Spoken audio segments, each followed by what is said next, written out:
नमस्कार साथियों, मैं राहुल देवलवानिया एनएलपी सीरीज के इस 4th वीडियो में आपका स्वागत करता हूं। साथियों, हम में से सभी लोग एक दूसरे से अपनी बात कहते हैं, एक दूसरे को अपने आइडियाज शेयर करते हैं, लेकिन कुछ लोग बहुत ही अच्छी तरीके से अपनी बात कहते हैं, अच्छी तरीके से अपने आइडियाज शेयर कर देते हैं, बहुत अच्छी तरीके से दूसरों से अपनी बात मनवा लेते हैं, लेकिन कई लोग फेल हो जाते हैं। ऐसा क्यों होता है? आज के वीडियो में हम इसी चीज को समझने की कोशिश करेंगे। न्यूरो लिंग्विस्टिक प्रोग्राम के इस वीडियो में हम रिप्रेजेंटेशनल सिस्टम और वाक थ्योरी के विषय में बात करेंगे। रिप्रेजेंटेशनल सिस्टम की वाक थ्योरी क्या है? VAK mean VAK, V for van, A for apple and K for kite. Here V stands for the visual, A stands for auditory and K stands for kinesthetics। देखिए साथियों, हम सभी लोग इस दुनिया को अपने सेंसरी ऑर्गन्स के द्वारा जानते हैं, लेकिन उसको माइंड में कैसे स्टोर करते हैं? माइंड में हम 3 तरीके से स्टोर करते हैं: देखकर, सुनकर और महसूस कर, स्पर्श कर। तो इन्हीं 3 पैटर्न्स के आधार पे हम सभी लोगों की प्रोग्रामिंग होती है। हम सभी लोगों के दिमाग में पैटर्न्स होते हैं। हम चीजों को अपने इन्हीं पैटर्न्स के आधार पे महसूस करते हैं। इसी के आधार पे 3 तरीके के लोग होते हैं। एक वो जो इस दुनिया को विजुअलाइजेशन के थ्रू स्टोर करते हैं, दूसरे ऑडिटरी के थ्रू यानी सुनकर, और तीसरे स्पर्श कर, महसूस कर, उनको काइनेस्थेटिक श्रेणी में लाते हैं। तो जो विजुअल ग्रुप के लोग होते हैं, वो जब हम उनसे कोई बात करते हैं या उनसे जब कोई बात कहता है, तो वो एक दिमाग में उसका विजुअलाइजेशन करते हैं। उनके दिमाग में एक रील चल रही होती है और उसके आधार पर वो सामने वाली की बात को महसूस करते हैं, उसको विजुअलाइज करते हैं। जैसे मैंने कहा किसी से कि यहां पर ये प्रोजेक्ट अच्छा रहेगा, यहां पर आप एक बिल्डिंग खड़ा कीजिए, अच्छी लगेगी, तो तुरंत ही वो अपने दिमाग के अंदर रील चलाएंगे। और ऐसे लोगों की पहचान होती है कि रील चलाते समय उनकी आंखें ऊपर की ओर जाएंगी। क्यों? क्योंकि दिमाग को विजुअलाइजेशन के लिए सोचना होता है। आपने गौर किया होगा, बचपन में टीचर बच्चों से सवाल पूछता था हम लोगों से, तो कुछ सवाल आ गया तो ठीक है, कोई बात नहीं है, लेकिन कुछ बच्चों पे उसका आंसर नहीं होता था। तो क्या करते थे?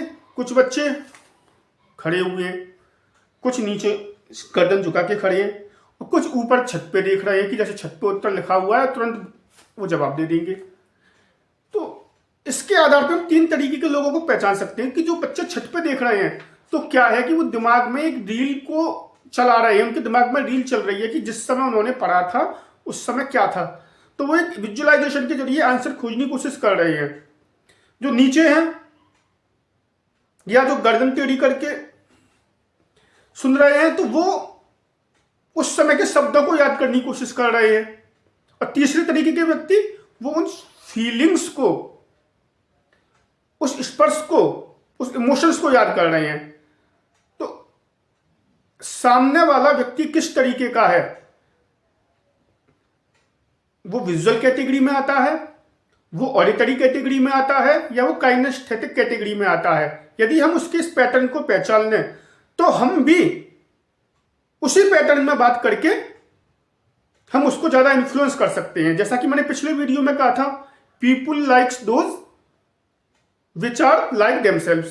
पीपुल यानी लोग उन लोगों को पसंद करते हैं जो उन्हीं की तरह से होते हैं। यदि आप विजुअल कैटेगरी के व्यक्ति से उसी की भाषा में बात करोगे, ऑडिटरी कैटेगरी के व्यक्ति से उसी की भाषा में बात करोगे, काइनेस्थेटिक कैटेगरी के व्यक्ति से उसी की भाषा में बात करोगे, तो आपको कहीं अच्छे रिजल्ट हासिल होंगे। मुझे अपना ही खुद का एक एग्जांपल याद आ रहा है। जब मैं पढ़ता था पोस्ट ग्रेजुएशन में, तो हमको पावर पॉइंट पे प्रेजेंटेशन देने होते थे। तो मैंने एक प्रेजेंटेशन तैयार किया। उस प्रेजेंटेशन में मैंने बहुत ही अच्छे अच्छे एनिमेटेड इमेज डाले। उस समय यूट्यूब और ये आज की तरह से ज़माना नहीं था, वीडियोज़ और एनिमेटेड इमेज बहुत ही आसानी से नहीं मिलती थी, काफ़ी मेहनत करनी होती थी। तो जब मैंने वो प्रेजेंटेशन दिया तो टीचर ने तो मेरी तारीफ की, लेकिन एक साथ में और बोला कि इसमें छोटी छोटी वीडियो इस टाइप की और डाल देते तो इससे प्रेजेंटेशन बहुत अट्रैक्टिव हो जाता। तो मुझे उससे बहुत खुशी हुई कि टीचर ने तारीफ की। वही चीज मैंने अगले दूसरे सब्जेक्ट की प्रेजेंटेशन में दोहराई। तो वहां टीचर ने बोला कि देखो तुम एक सब्जेक्ट को डिलीवर करने आए हो, हमारे पास सब्जेक्ट को समझाने आए हो, इतने सारे ये पिक्चर्स, छोटी छोटी वीडियो, इमेज, इसको डालने का क्या मतलब है? जो कुछ तुम जानते हो उसको अपने मुंह से बोलो और बताओ। भाई मैं एकदम दंग रह गया कि ये क्या। वही काम जब मैंने पिछले प्रेजेंटेशन में किया तो तारीफ मिली और इसमें कहा कि ये चीज सही नहीं है। तो इसका कारण ये था कि मैं उन अपने टीचर्स के जो पैटर्न्स थे उनके साथ तालमेल नहीं बिठा पाया। जो पहले टीचर थे वो विजुअल कैटेगरी में आते थे तो उनको विजुअलाइजेशन के जरिए जो समझाया गया तो उनको अच्छा लगा, लेकिन दूसरे जो टीचर थे वो ऑडिटरी कैटेगरी में आते थे तो वो चीज़ों को समझने के लिए ऑडिटरी ऑर्गन्स का यूज़ करते थे, उनको चीज़ें समझ में आती थी। तीसरी तरीके के जो होते हैं वो काइनेस्थेटिक्स, वो रुक रुक कर उससे इमोशन जोड़कर फीलिंग्स के जरिए समझते हैं। तो जो आपने कभी गौर करना कि विजुअल कैटेगरी के व्यक्ति हमेशा तेज बोलते हैं, अक्सर तेज बोलते हैं, और बोलते समय बीच में आंखें ऊपर की तरफ जाएंगी। क्यों? क्योंकि वो दिमाग में जो पिक्चर बन रही है, दिमाग में जो रील चल रही है, उसके साथ अपने शब्दों का तालमेल बिठाते हैं। वहीं ऑडिटरी कैटेगरी के लोग एक लयबद्ध तरीके से बोलते हैं। काइनेस्थेटिक कैटेगरी के जो लोग होते हैं वो रुक रुक के बोलते हैं। क्यों? क्योंकि उनको अपने इमोशंस को साथ बिठाना है। चूंकि वो खुद इमोशनली हैं, खुद फीलिंग्स पे ध्यान देते हैं, तो उनको सामने वाले को भी लगता है कि कहीं हमारे शब्दों से हट ना हो जाए, तो वो रुक रुक कर बोलेंगे।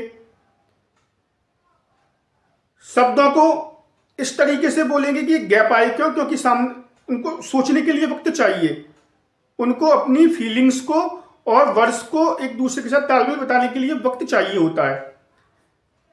विजुअल कैटेगरी के लोग तुरंत अपनी इमेज चल रही है उस इमेज को बोलते जाते हैं।